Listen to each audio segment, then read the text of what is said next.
Hello, everyone, no matter where you happen to be around the world. Welcome to some stunning coral reefs off the coast of Honduras at Utopia Village. My name is Mike Fitz with Explore.org. This is our second Utopia Village play-by-play style broadcast.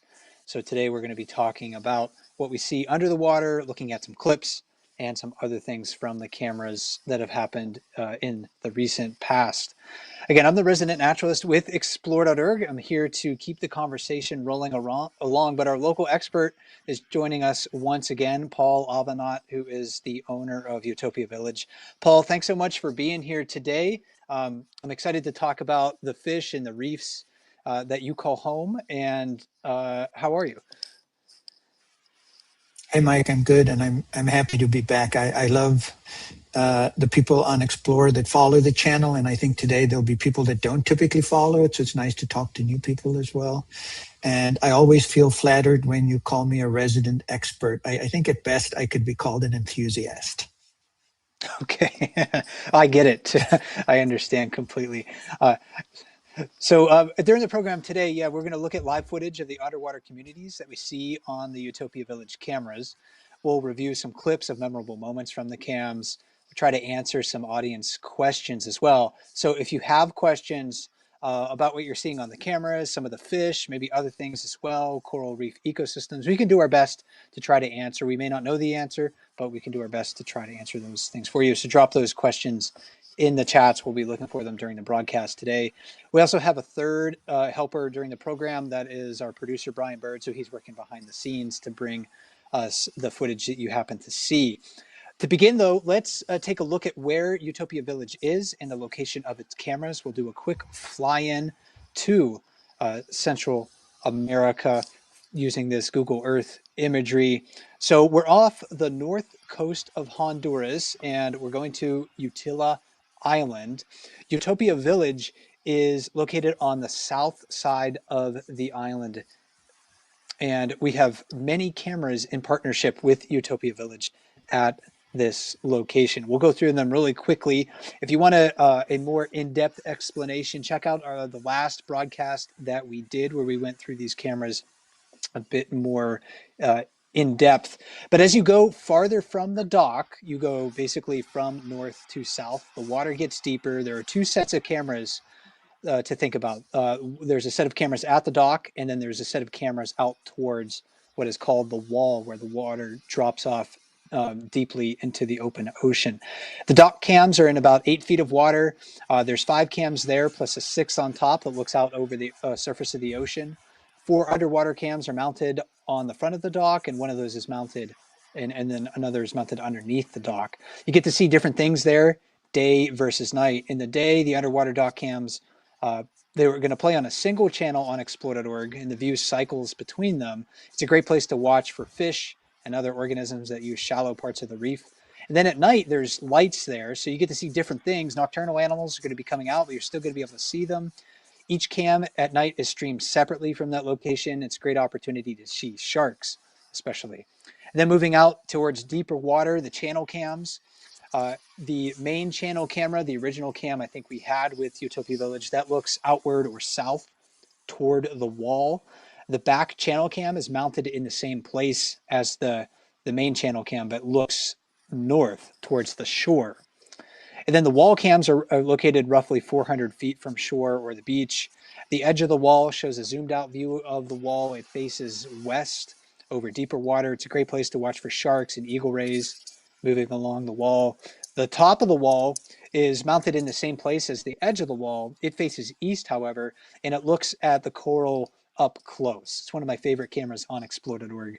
And then we have what is called the new channel that's located slightly east of the edge and the top of the wall cams, and it faces south. So that's our quick overview of our cameras.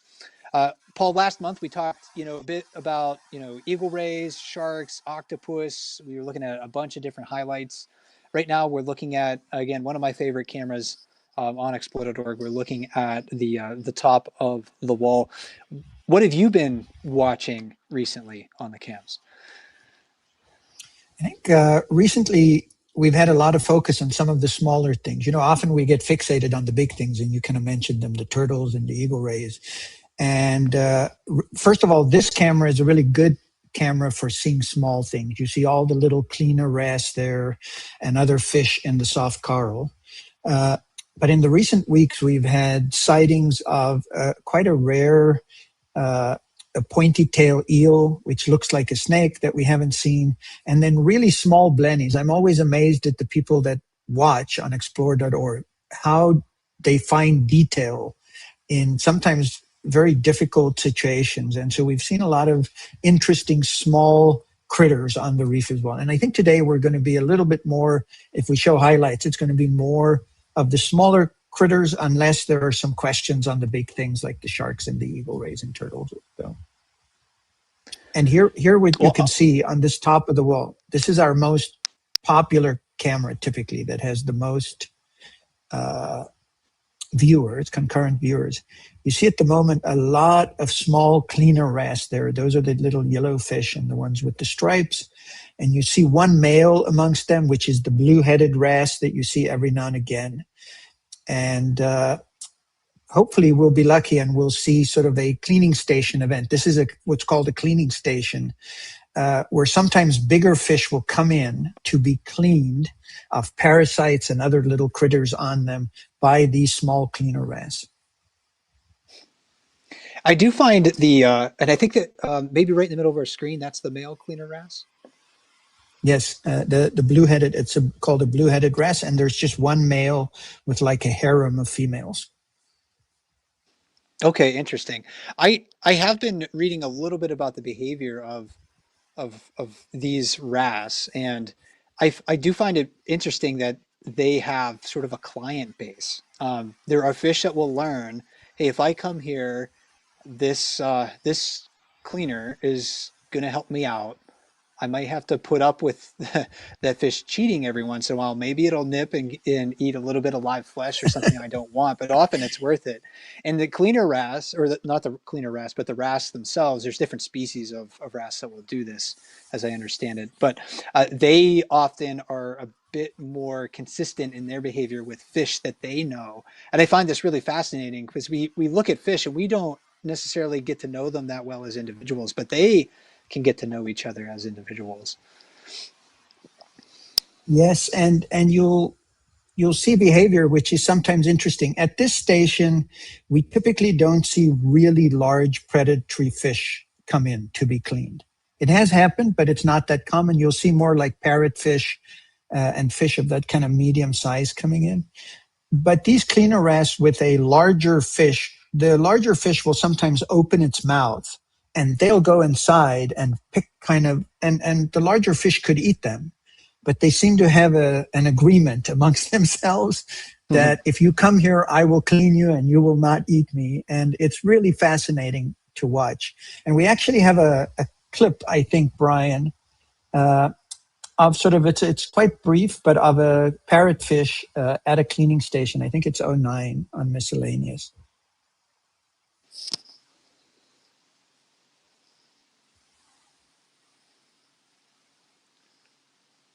So there you can see a striped parrotfish. It's coming in. It goes in that vertical position to signal that it wants to be cleaned. And then you'll see the little yellow fish come and start to peck at its side and at the corners of its mouth and stuff like that.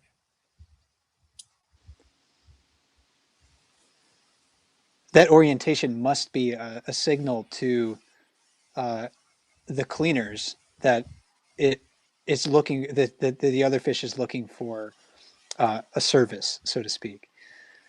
Yes, it's almost always that you see it. I would say, I don't want to say it's always because I can't say for sure. It's almost always that you'll see the fish assume that position basically of sort of vertical or semi-vertical and hanging in the water, basically signaling that it's ready to be cleaned.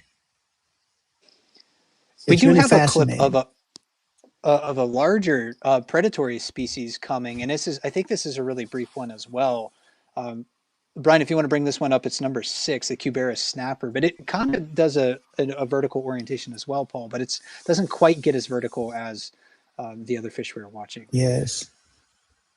And this would be an example. There's not a lot of cleaning going on here. I don't see a lot of cleaner wrasse, but if you look at its mouth, can you see all those teeth, those sharp teeth and stuff like that? And those are the kind of fish that will open their mouth and let the cleaner wrasse go in and clean around their teeth, etc.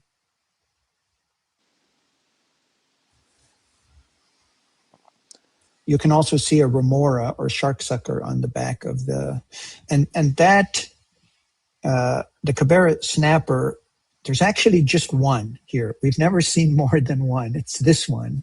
And we know it's it because can you see the scars on its side there where the shark sucker is, the Yes. remora. And this one has been for a long time. At various points, people on explore.org have named it, but it, strangely enough, has never had a name stick. Some of our other repeat visitors have like names that have stuck, but this one has never had it stick. But it's been, I think, almost from the beginning days of the camera. And Oh, it's neat. really Okay, so this is beautiful, beautiful in its ugliness. yeah. Each one of these species definitely has, I think, its own set of aesthetic qualities. Uh, with these long-lived fish, these individuals, yeah, it's fascinating to get to watch them. I'm curious what the audience would want to call this fish. If you've used nicknames in the past or something like that, you can drop those in the comments and we can see what you end up coming up with. If we get back to maybe live footage at the top of the wall, Cam, once again, Paul, you mentioned earlier about how like a male wrasse might have a like a little bit of a harem, or does it? Can you tell us more about the behavior of like the male wrasse and the female wrasse? Does he maybe defend a little bit of a territory and he tolerates the presence of females within there, but he chases away other males? What do you know about that? I think because you never see like multiple males with this harem.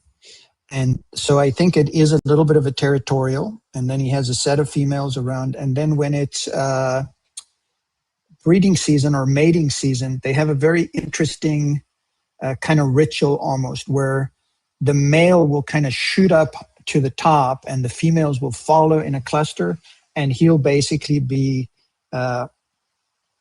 spawning with them in that way. So you'll see continually on a nice sunny day when it's spawning season, they'll all be around there like you see them now. But then every now and again, the male will kind of shoot up to the top, the females will shoot up, and that's kind of part of their mating cycle where they're being inseminated, I guess.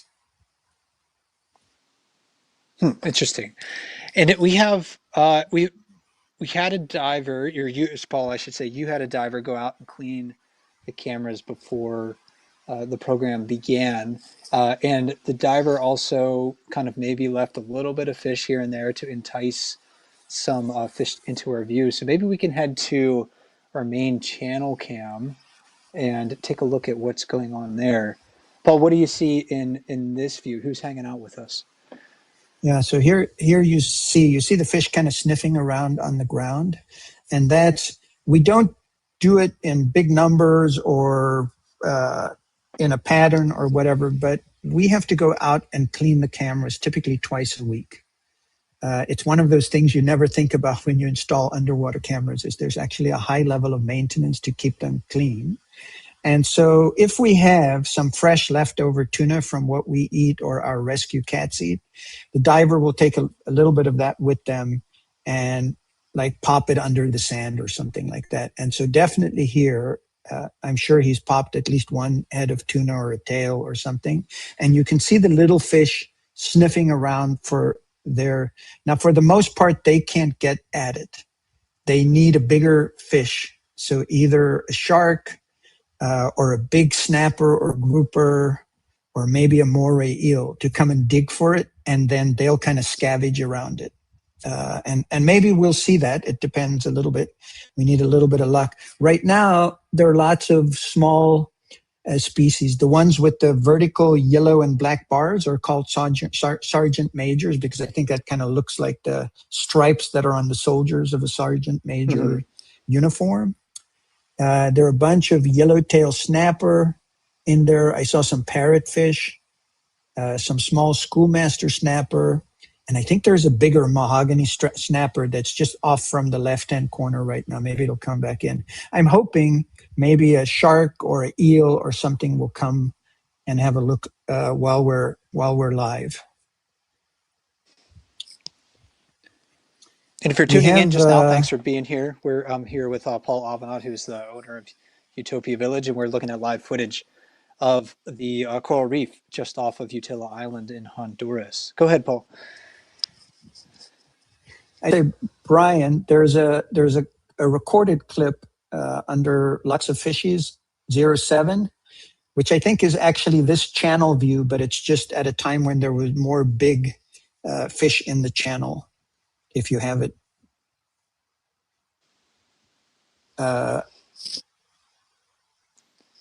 No, that's not the one. This does show a lot of fish. It's just on the edge of the wall camera. But if you look under there you go. So there you see the same Cabera snapper. And you see the other fish circling around, and they're waiting for it. And there's a shark looking as well. That's a nurse shark. And the other fish are hoping that they'll stir up the food. That's quite a small nurse shark. That it's one of the smaller nurse sharks. In this clip, I believe, Paul, is from actually maybe a year and a half ago, something like that. I know that coral reefs around the world are undergoing tremendous change, basically negative change because of warming ocean temperatures. What are you seeing in comparison to the, what we in just over like maybe the last 2 years or so in the reefs in front of you? So we see the same thing you're talking about. We talked about it in the last episode as well. In the last 10 years, until about 6 years ago, we've never had a coral bleaching event where the water gets so hot that the coral starts to die. And about 6 years ago, we had our first one. And then since then, almost every year we've had one. Now, this year we didn't. So we were just lucky that even though the water temperature got quite hot, it cooled down before the coral started to bleach and die. But in general, I'd say over the last 10 years, you can hear we've been able to see the impact of climate change, and we've seen the deterioration of the reef as the water just gets too hot every year. I think a year ago, this year, as I say, we kind of were saved. The normal temperature here during the diving season, like right now, the water temperature is most likely about 79 degrees Fahrenheit, which is about the right temperature for this time of the year. But normally it wouldn't get much higher in a year than 86 degrees. But last year at some points, we measured as high as 92 degrees. And wow. So at that point, it's just too hot. Like for the last 50 years, the ocean temperature has been rising slowly, not in a perfect linear fashion, but slowly rising. The problem is that now it's at a level that it's at the very upper limit, the upper band of what corals can tolerate. And so if it's just a little warmer than normal, you have an issue and the coral gets stressed, starts to bleach. And if it's bleached long enough, if the temperature stays high long enough, the coral will die and then will not recover. And the ripple effects of that can be cataclysmic for the rest of the ecosystem, because corals essentially are like, they're not plants, but they are basically like the structure, the builders of the reef ecosystem. So without them, sort of like the ecosystem ends up collapsing. You still have life there, but it shifts quite a bit. It could become more dominated by algae or something. You certainly have less fish. It's a very different place compared to a healthy reef. Yes, and the coral is actually a very small portion of the ocean's total volume. Like it's a tiny piece, but it hosts more than I think more than 25% of all the species and all the animals. And so when the coral is not healthy and when the reef deteriorates, it has a major impact on the overall ecosystem. It's also bad for humans. One, because they make money off the reef, whether it's diving or tourism or whatever, but it also is a protection of the shore. The coral provides protection for the shore from storms and surge and currents and stuff like that. Let's head back to live footage from top of the wall once again. We'll see if any other different fish are hanging out. We were looking at some recorded clips earlier. Again, this is a cleaning station. We can see fish kind of coming here, larger fish and coming and hanging out. Paul, there's like a brown fish that every once in a while we'll see circulating down sort of at the bottom of a view. It'll just sort of sneak through. Sometimes it's going left, sometimes it's going right. Do Uh-huh. you you probably recognize who that might be? It's a Graysby grouper. You can also see them on our dock cameras a lot. They're there actually more than here. And the Graysby grouper does have sort of a brownish look, but if you get a really good look at it, it has like a very bright spots on its sides as well. If the color, like with any fish, the color can be it can get more emphasized or less bright, depending on their mood and whether they're feeling amorous or feeling aggressive or whatever. But the Graysby has really like nice spots on its side as well. And it's a grouper. It's from the grouper family.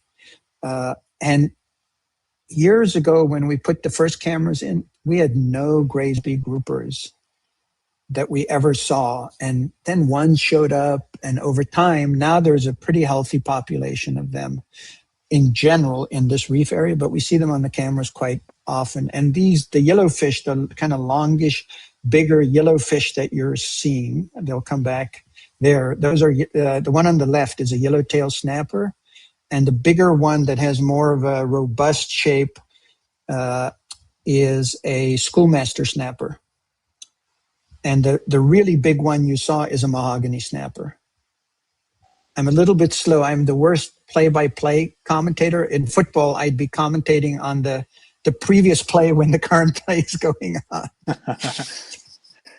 I have much respect for sports announcers after trying to do these, whether it's talking about oceans or if it's talking about brown bears or something else. So after listening to the pros on the television, yeah, they're quite good at what they do, and I know they get a lot of heat for maybe saying Yeah. things that they or aren't being fast enough. But it's a tough job overall.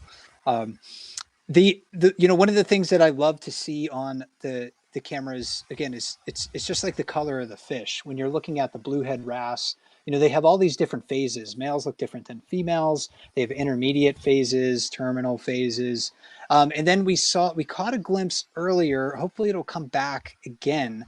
But there was I think a terminal phase male stoplight parrotfish Yes. that came through, and that is a fish that's drastically different depending on whether it's male or female, whether it has changed from female to male, and its age. So I'm hoping we'll see one live, but we do have a clip that we can show later. I think what we missed on the edge of the wall cam, I just kind of saw a snippet, and it's past now, is an eagle ray passing by, which would have been really cool to see live. There's the Graysby grouper now. Okay. But if it's not coming, Brian, I'm just quickly looking for the clip where we have both the female stoplight parrotfish and then the male one at the same one, so that you could see the difference between them. And it's really a kind of a striking difference. But I can't off the top of my head right now see where it is on our list. Well, Paul's looking for that clip. I think it might be number 19 in miscellaneous. We will. I want to remind everyone to ask questions too. So if you got questions about coral reefs or what you're seeing underwater here, maybe you saw something a while back that you want to ask about, please drop those in the comments. We'll be looking for them during the program today. Yes, Brian, it's number 19 under miscellaneous. And while Brian looks for that, I would want to, there's so many people that I'd actually like to call out by name. There's a little bit of a community around these channels of people that, you see them every day or regularly, and they're looking and making snapshots and and helping other people identify fish. And there are people that have been here from the beginning. There are two that, if it's okay, I just like to call them out. Yeah, go ahead. Their handles. Their handles are at H2O Explorer, and they have been from the beginning, and they're always helpful. They're very knowledgeable, and when people come on and need species identified, they're much more trustworthy than me. They're much more accurate than me, and so I love having them on the channel. And then someone at Stilling, who's a teacher, I think a primary school teacher, and what she has done is build like a list of all the species that we've seen with photos and video clips and something, which is then available on the channel. There's a link on the channel. And there are other people too, and I'm sorry that I'm not mentioning all, but both of those have been from the beginning at H2O, at Stilling. And I just don't think our channel would be the same without the two of them in terms of what they do. At Stilling also often makes GIFs, so clips where you can go back and see the actual footage rather than just a snapshot and stuff like that. And so I just want to take this opportunity to thank them, and then thank everyone else that watches and makes snapshots and gives comments and helps identify fish and helps new people that are coming on board to get up to speed, etc. It's a really good community. I love it about Explore in general, but especially about our channel specifically. Yes, I would like to echo Paul's comments for sure. The community for each camera on explore.org is one of the things that motivates me to keep learning, because I know that our audience is curious. They're willing to share their expertise with one another and ask intelligent questions when we don't know something. So thank you to everybody who helps contribute to this community. We've had this clip rolling now, Paul, for a while now. Oh, there. So it cuts back to the beginning, and then right at the bottom, you tell us about that there. fish with that bright yellow belly. So that the fish that's down there at the bottom now, that's kind of black with red and white, looks like a checkerboard fish, is a stoplight parrotfish. It's a female. And if you're wondering why is it called a stoplight parrotfish, it has to do with actually the color. There's like color circles on the male, the fully final stage male one. Most parrotfish, and definitely for the stoplight parrotfish, they start their lives as females. And then one or more of them will transition into males that sort of are the dominant for the group. And in a little bit here, you're going to see the male swim across, and you'll see that it looks nothing like the female. So remember, the female was the black and red and kind of gray checkerboard pattern. And the one that you're going to see is like a turquoise pattern. They're really, really beautiful. And that's a male. And that one, not in all cases, here comes the male now. It's a little bit quick. But not in all cases, but in most cases, all the spotlight parrotfish start as females. And there'll maybe be one or two males. And if something happens to that male or it moves on, one of the females will basically decide, I don't know how they do it, that they're going to become male, and they'll transition into a male, and the way they look will change from the female look to the male look that you saw swim by, which are really beautiful. Both are beautiful for me, but the male is kind of a classic Caribbean fish with those turquoise colors and the yellow and the green and everything in it. We did have an audience question come in. I mentioned earlier, I called, I said fish can reach like a terminal phase in their maturity or their coloring. I didn't define what that was. Paul, I'm hoping maybe you would have a better definition than me. So Oso Negro wrote in and asked, what does a terminal phase of the fish mean? Terminal phase just means the end state. So sometimes fish will have a certain state as a juvenile, and then they may even change colors in an intermediate state. And then the terminal phase means they've reached their final state. And so on our channel, you'll often see like H2O Explorer, because they're very knowledgeable. They'll say, this is this kind of fish, and it's an intermediate phase. And then you know that's not how they will look when they reach their final stage. And the terminal phase just means they're in their end state of their color patterns and size. By the way, in the middle of the screen towards the bottom now, you see kind of a small fish that has a white tail area with this back end of its body is black at the top and then yellow at the bottom. That's a bicolored damselfish. And so there are different kinds of damselfish. That one is quite common here. Damselfish can often be highly territorial, especially the yellow-tailed damselfish. And I've been nipped on my fingers many times by damselfish that basically are telling me they don't like me being in their area. It doesn't hurt. They're quite small, but they're very, very territorial.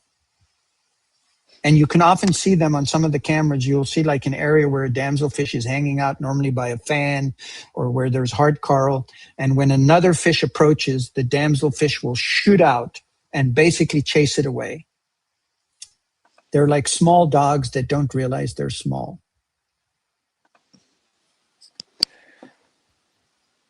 Let's head back to some live footage right now. See what's hanging out with us. Let's go to maybe the back channel if we can. We haven't. I don't think we've taken a look at this one yet during the program. Looks kind of quiet. Could you go right to now. the? Paul. Or, could you go to the ahead, new Paul. channel, Brian? I think we just missed it, but I think there was a green moray eel in the new channel. But I just saw it.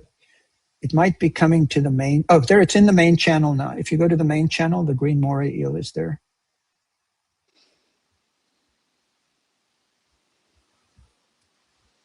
You just have to believe me that it was there.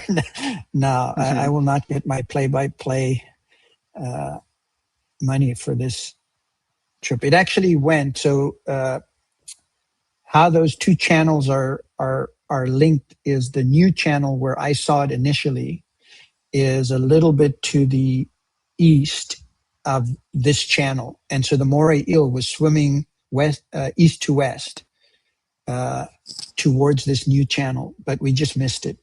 Maybe it'll come back. If you, there's a little bit of activity in the back channel right now, but not too much.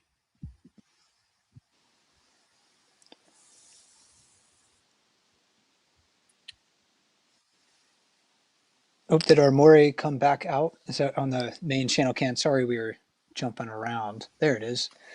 Just sort of moving away.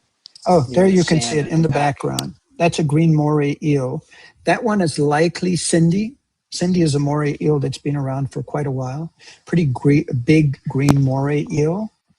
No one can remember why she was called Cindy, but she's been known as Cindy for a very long time. That is a Nassau grouper. And here, they're not like super uncommon around the island, but here by us, they were very, very rare. And in the last 6 months or so, we've just seen more of them. Some of them are the same one. Like that one, I think, is the same one we see repeatedly. But there are multiple of them now, which is a sign of the reef, the marine population getting healthier, more robust. There are more fish here than there was 5 years ago. Okay, I was wondering about that, if it was a seasonal difference maybe that you were noticing, or if it's a broader change in populations. No, there are seasonal differences. So there are times of the years where you'll see more fish or more juveniles, etc. But with the Nassau groupers and with many of the species, there is over the years, the population here around this area has become healthier. And so you'll see things like we never used to see certain kinds of fish, like Atlantic spadefish. And then we used to see like one every now and again. And then a year later, we used to see two sometimes. And now we've seen 4 of them together. And so that's most likely a population which is getting bigger over time. Now, the one thing, if you're what? Go ahead, Paul.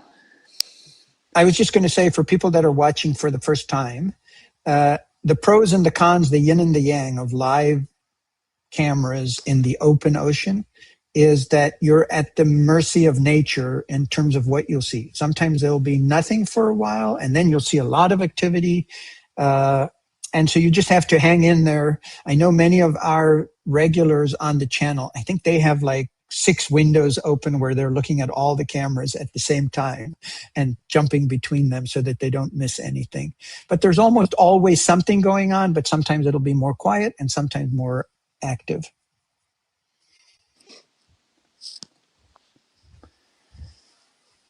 That And we might had a be the Cabera glimpse. snapper in the background. Okay, yeah. I was wondering if that was him. Can you estimate the distance, maybe, Paul, between the camera and sort of like that last bit of sand that we can see? I have this little telestrator thing I like to play with, but right around in Ooh, here, right where the sand is, do you know about how yeah, far that might I be? would guess. Yes, I would guess it's about 40 feet, 50 feet, maybe. Oh, really? That far? Uh, Okay. maybe a little less. Uh, but it's quite a distance there, and then from there to the actual wall is maybe another 20 feet or so, and then it Okay. drops I off di- to 120 feet. I did not think it was that far. I guess that's one of the challenges of watching, these things on the cam, and it's also a testament to the water clarity in your area too. If I can see that far, oh, look at this Moray eel coming. There's right now. That's a beautiful view of it. You can see how big it is. So that Moray eel is most likely in terms of length. It's a bit of an estimate that is most likely about 8 foot long, 7 or 8 foot long. Wow. And one of the nice things about the Caribbean is the water, the coloring, and whatever. And it looks pretty clear today, but it's not actually a crystal clear day. The water has been a little bit murky over the last few days. And so it actually can get a lot clearer than this, where it really looks like you're looking through just clear glass. But one of the things that's tricky with the camera is the distance of the fish to the camera can create like a misperception about its size as well. So you'll sometimes see a fish that you go, oh my goodness, that's a huge fish. But then when you see it just a little further from the camera, it's not that big. It's just the camera kind of makes it look bigger when it's really close to it. Like the Cabera snapper, that when we looked at the clip of the big Cabera snapper on top of the wall, it actually is a little bit smaller in person than it looked on that clip.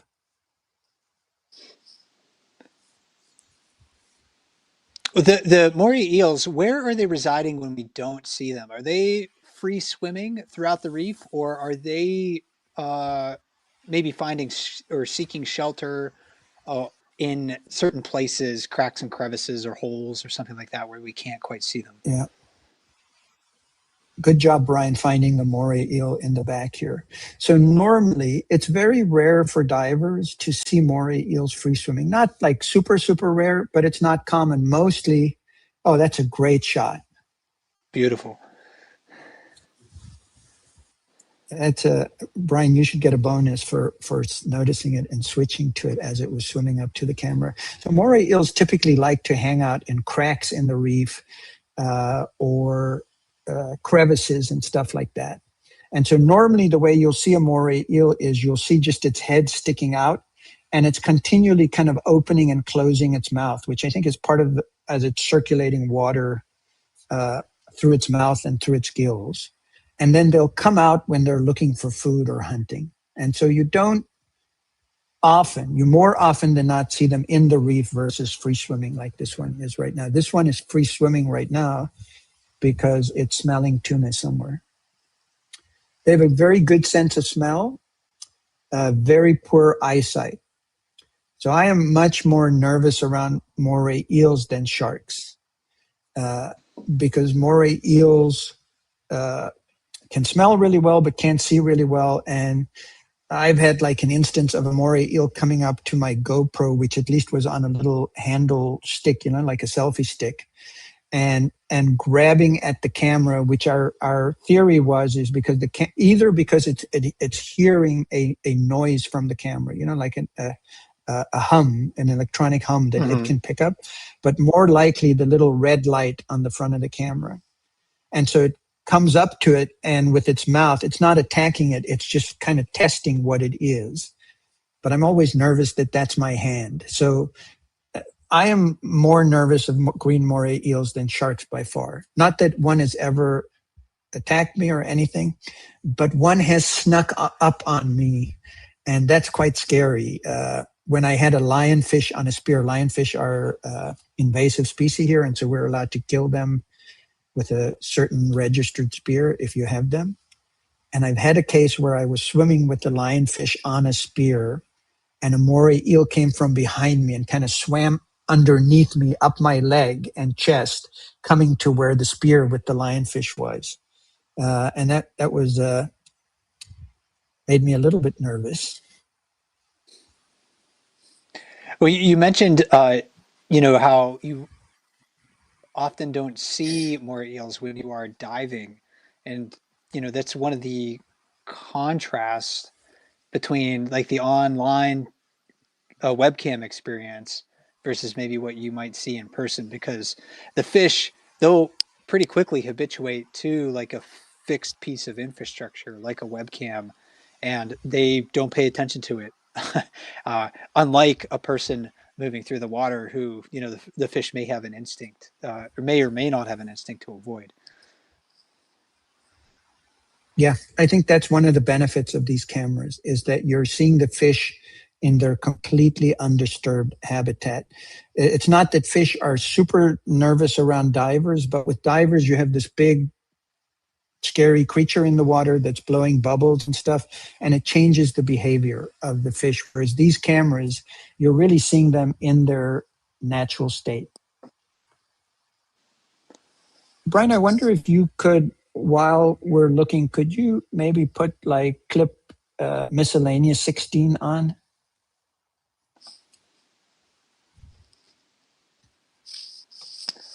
Yeah, we're kind of at a moment where things are a little quiet on the live cams. This moment, though, I think this is going to be one of our channel cams here. This is one of the clips we talked about before the broadcast, Paul. This is a spotted trunkfish coming up and giving the camera a little kiss. I don't think it's actually a kiss. It's probably doing something else with its behavior. What's your hypothesis on why this fish was investigating the camera? I think we talked about it beforehand. So these fish, scientific studies have showed that especially the smaller ones react to a mirror test, meaning they recognize themselves or something in a mirror, and the cameras have like big glass lenses. And so at minimum, for me, they're either seeing sort of a shiny object and curiously going to investigate it, but it's much more likely that they're seeing a reflection of themselves and going to check it out. For me, the thing about these, there are different kinds of trunkfish. This is spotted trunkfish.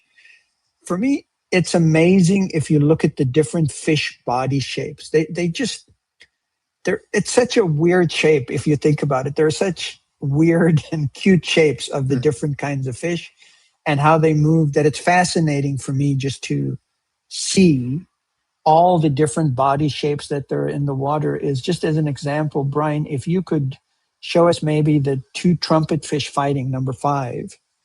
It's a completely different body shape. And you wonder how they all evolved into their unique shapes. So here you see 2 male trumpet fish fighting. I'd actually never seen this before. And with fish, it's sometimes not clear when you see behavior similar to this. Are they fighting or are they courting? But I think in this case, they were fighting. It was most likely 2 males. And the interesting thing about the trumpet fish, mostly you'll just see one of them at a time. And they're often in sort of a semi-vertical position up against the reef or behind a sea fan where they're hiding, waiting to hunt. But they also will embed themselves in schools of other fish, especially blue tang, and swim with the blue tang. And they camouflage themselves. So when they swim with the blue tang, like their noses and the front of their heads will turn blue. And if they swim with the yellowtail snappers, their noses will turn yellow. And so we always joke that it's very difficult for them to go home if they've cheated on their spouses, because their spouses immediately can know just from the colors of their faces who they've been hanging out with. Fascinating.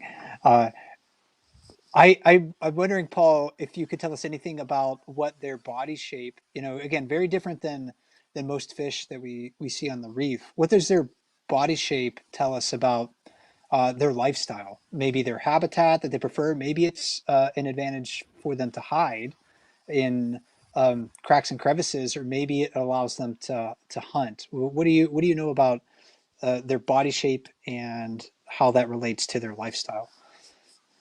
This is a case where I'd say I don't know for sure. So if someone has the right answer, correct me, please do it. I feel like their body shape often in nature and with fishes, when they have this long, elongated body shape, it means that when they hunt, they move very fast. It's like a barracuda fish or something like that. A barracuda fish has that same shape. They'll kind of hang out very still in the water, and then when they see prey, they will shoot forward and grab it. And my assumption that that's one reason for their body shape. And then the second reason, as I said, is they like to kind of just hang very quietly next to a reef or next to a sea fan. And so it may be that they use that as camouflage as well. Brian, if And you I, if I you do have if you do have 0-1 of lots of fish, that will show a big school of blue tang, I think, with a trumpet fish amongst them.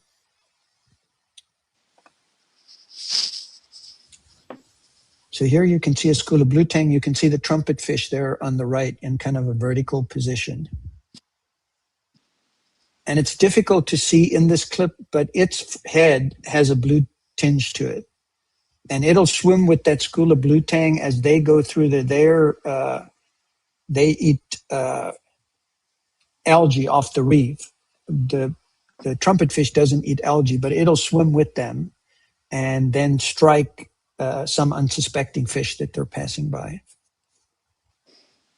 yeah, you can see how much darker this one is compared to the last clip that we were looking at.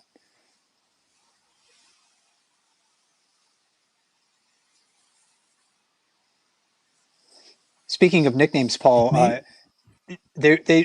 I don't think anyone has named individual blue tang in the clips, but they often see these groupings and they call them the Blue Tang Clan, which is, I think, probably a reference to the hip hop um, group Wu Tang. I, It I, seems to I, seems I, to that's seems to exactly rhyme pretty well.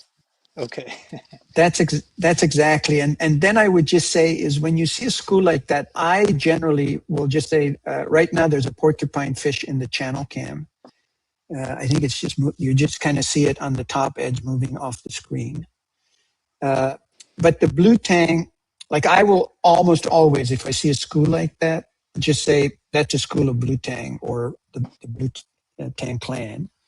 But someone like H2O Explorer that's much more detailed oriented, knowledgeable than me, there actually are two kinds or three. There's a family called surgeonfish. So they all look like this. But some of them are actually called a doctor fish, and some are called a blue tang, and some are called a surgeonfish, even though the surgeonfish is, and it has to do with the markings is they have, one has a darker and a lighter dot in the back of their tail, and some have kind of black bands on them. So I'd say in the fish world, there's often where there's a set of fish that look very close, but they're not the same fish. And you have to really look at all the detail to be able to separate from one another. And what I call a blue tang gang is often not technically correct. It could be that there are a bunch of doctor fish in there or surgeon fish. And so that's why if I'm on the channel helping you identify a fish, you should always rather take whatever H2O Explorer, or there's a person called Roy Camops. You should take their advice because they're much better at it than I am. And humans, we're really good at recognizing certain patterns. I think it's harder for us often with like a group of animals, if they're like a schooling fish or a herd of animals. Um, we look at, or even like a flock of crows, for instance. Like the crows know who each other is. Like they're like, okay, that's my buddy. This one's not so friendly. Like they know, but we look at a group of crows, or starlings or whatever it happens to be, and we're like, uh they're just all crows. But I think it's probably the same with fish. Like generally, we're not that great at telling individual fish apart, especially when they're schooling like that. But the fish definitely know, um, overall. We have maybe about 10 minutes left in our program. If you have any last minute questions, drop those in the chats. We'll try to answer a couple of those. Um, there, at the beginning of the program, Paul, we mentioned maybe we'll talk about some of the little things in um, in the program. And I wanted to bring up a clip because I like the little creepy crawly stuff. And we have a clip in our miscellaneous category number 20 of a sea cucumber, that this is not an animal that's going to sneak up on you. I don't know how often, excuse me, this one has been seen on the cameras, but this one has been nicknamed George, or at least when it's seen in this location, it's known as George. Maybe there's more than one. But what can you tell us, Paul, about this critter? So, It's right at the bottom of so your screen.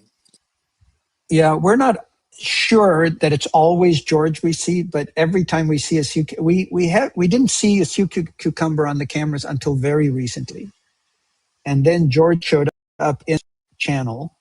And sometimes he'll very slowly move across the channel. He really does not go fast. In this case, he's just lying up in the front. And just to be clear, there's like, you can see like looks like a black tail waving on the one side of his body. That's actually just a piece of seagrass that's stuck on him. And George will often have like algae and stuff on his back that I don't know if he uses it as camouflage. But so there's at least one, maybe two of these sea cucumbers. They're not super rare anymore, but I'm told 10, 15 years ago, they were everywhere around Utila. And then the population was decimated by them being caught. They were a commodity in China. And so there was just a market for them, and they were caught at such a rate that their population completely collapsed and they disappeared basically. And now they're coming back. So you'll see them. There are different kinds. If you look closely, I'm on a small screen, so I can't see. You'll see that they have like little, like almost like on a hairbrush, like things that stick out on their back, like little short spokes in that. And they crawl like a slug basically over the sand. Yeah, and these are they're not fish, they're not even vertebrates, they are echinoderms. So that's the same phylum of animals as sea stars, uh, and sea urchins, for example. And when I say phylum, that's a big group of animals. So it doesn't necessarily mean that they're closely related to sea stars, because vertebrates are a phylum. Um, excuse me, I'm getting my taxonomy all messed up. But vertebrates, again, we're going to think of ourselves as like as all fish. Like fish and humans would be considered in the same group, just as the same as sea cucumbers and sea stars and things like that. So they have a radial body symmetry rather than bilateral like we do. We can kind of split a vertebrate down the middle, for example, or but you each side of you is a mirror, at least as far as your skeleton goes. But these animals, they don't have a skeleton, but they are radial in symmetry, so more circular, more like the spokes on a bicycle is how their body is designed. Mm-hmm. And I just want to mention, while you were talking, there was a nurse shark that passed on one of the cameras, the new channel. So I'm hoping if we're lucky in the remaining minutes that it may like show up on one of the cameras and hang around a bit. Brian, if you can keep your eyes open, if it shows up anywhere, it will be either on the new channel, the back channel, or the channel cam. And maybe while we're waiting for that, I want to tell you something interesting about fish and how their bodies can be adapted to protect themselves. If you could just put on the clip miscellaneous 22, Brian.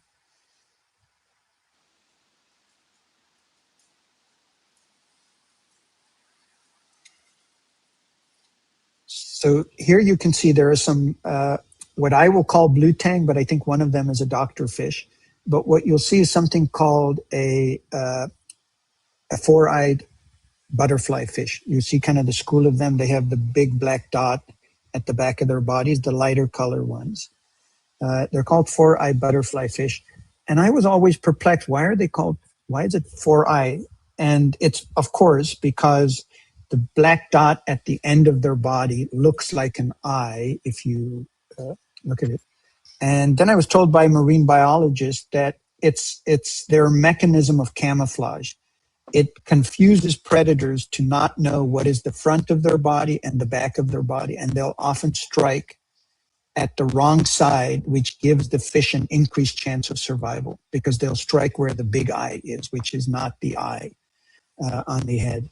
And there are many things like that across fish species where there are things in their body and their characteristics that somehow help them survive or adapt to the environment better.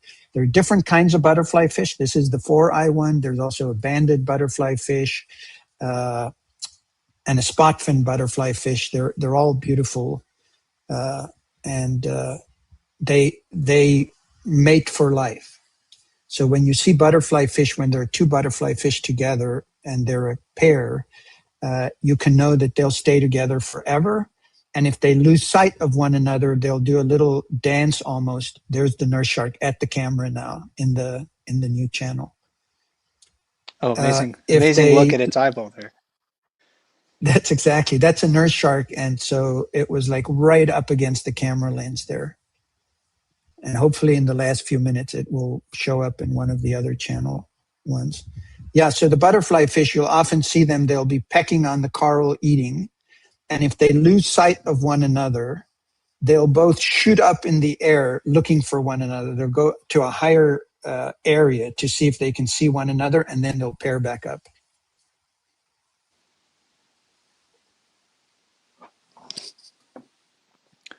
Yeah, so let's keep looking for that nurse shark. Maybe it'll give us another glimpse. I don't know if I've been watching the cameras live, Paul, and how does nurse shark get that close to the camera. So that was really cool. That was like right in our face.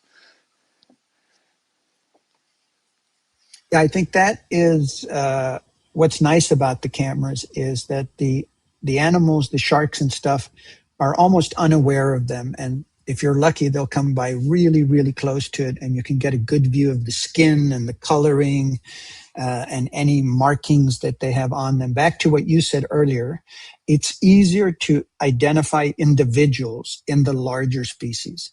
Like often with sharks, we can recognize certain characteristics of them. Eagle rays are the same.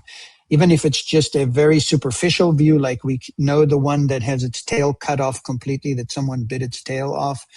But eagle rays can be identified uniquely by the spots on their back. It's like a fingerprint.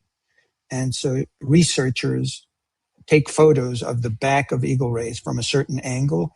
And then just like whale sharks, they can identify them uniquely based on the spot pattern. And with just a couple minutes left in our program, last time we talked about. Oh, there it is. Okay.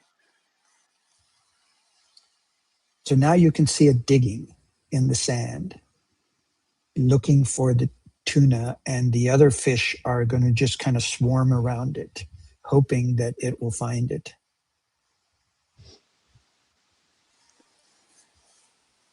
And Paul, I'm wondering if with just like our, a couple minutes left, if you could talk about the importance of sharks to like coral reef ecosystems. They have such a bad reputation, basically because of like, popular culture, movies like Jaws, which was originally a book, scary movies like that. But what is the importance of sharks to reef ecosystems, and what does it mean when you see a lot of sharks in an area?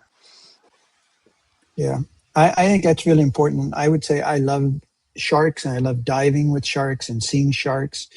And the average non-diver is really nervous of sharks because of all the things that you mentioned, the movies and the headlines in newspapers and stuff. But very, very few people annually get attacked and killed by sharks. I think it's like 10 people a year. You're much more likely, it seems like just a humorous, flippant thing, but you're much more likely to be killed by coconuts falling on your head than being killed by a shark. That's an actual factual statistic. And sharks have, there are two parts to sharks. If you see a lot of sharks in an environment, it's normally an indicator of a healthy marine environment because sharks are the apex predators. And so when there are lots of other fish, when there's lots of food for them to eat, when the water conditions are good, it's, you'll have lots of sharks. And in more remote regions of the world, why there is more sharks, because they're not being uh, killed by fishing and nets and stuff, but also there's enough food for them. So that's one thing. When you see a lot of sharks, it's an indication that a healthy marine population, but they're also an important part of the ecosystem, and they contribute to the health of the ecosystem. It's like in any environment, you need something that will take out the weakest so that the healthiest parts of the species and the populations will survive. They also clean up their scavengers, so they will hunt, but they will also scavenge. So they scavenge things off the reef. And in general, they are really important to help keep the population healthy if you have a healthy population. And my message to people that are afraid of sharks was just, before I was a diver, so 10 years ago, I always thought people that dove with sharks are crazy. I was like, why would you do that? But when you're a diver and when you're in the ocean with them and you see their beauty and you understand their importance and you see that they're almost never aggressive, it's just completely changes. They're magnificent creatures. There's a second shark in one of the other channels too. Now it's gone off, but it's, so when this live broadcast is over, for people that want to hang out, if they pick any of the channel streams, there's a likelihood that you'll see more sharks now, because there's at least two circling around now. Well, keep watching, and be sure to post your comments and your snapshots so you can share with everyone what is happening under the water at Utopia Village. And yeah, make sure that you are doing what you can to protect marine ecosystems, because we need them for humanity's overall survival. And it's great to have this view into the underwater world. Paul, I want to thank you once again for joining me on the program today. Always learn a lot when we're talking, and I look forward to doing these again later this year. Hey, Mike, you're very welcome. Thank you. And Brian, thank you. And my co-host today was Paul Avenant, who is the owner of Utopia Village on Utila Island in Honduras. Again, check out the cameras anytime you want to at explore.org. And thanks to our producer, Brian Bird, behind the scenes. My name is Mike Fitz with explore.org. Have a great day, everybody. And until we talk to you again, enjoy the cams.